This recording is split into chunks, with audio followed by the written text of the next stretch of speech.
Bangladesh versus India preview.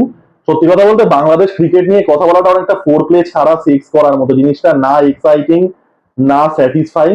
তো যাই হোক, সে আমি বাদ দিচ্ছি।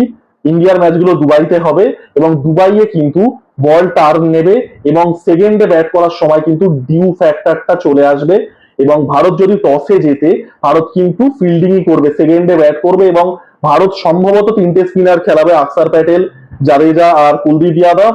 এবং বুমরার অনুপস্থিতি কতটা আমাদেরকে প্রবলেমে ফেলে সেটাই দেখার, কারণ বুমরা থাকলে আপনি স্কিল লেভেলে এতটা ডিফারেন্স তৈরি হয়ে যায় অপোনেন্ট টিমের সাথে, সেটাই কোথাও গিয়ে আপনাকে ম্যাচটা জিতিয়ে দিতে পারে। বাংলাদেশের অনেস্টলি বাংলাদেশের বোলিং লাইন আপটা ডিসেন্ট। নাহিদ রানা জেনুইনলি 150 কিলোমিটারে বল করেন, তাসকিন আহমেদ কুইক বোলার, মেহেদী হাসান মিরাজ ডিসেন্ট স্পিনার, ব্যাটিংও করে নেন।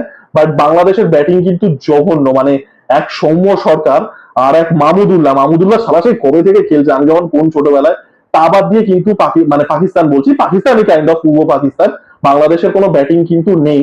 তো দেখা যাক ম্যাচটা কিরকম কি হয়। আপনাদের কি প্রেডিকশন জানাবেন বাংলাদেশ ভার্সেস ভারতের ম্যাচের। জয় হিন্দ।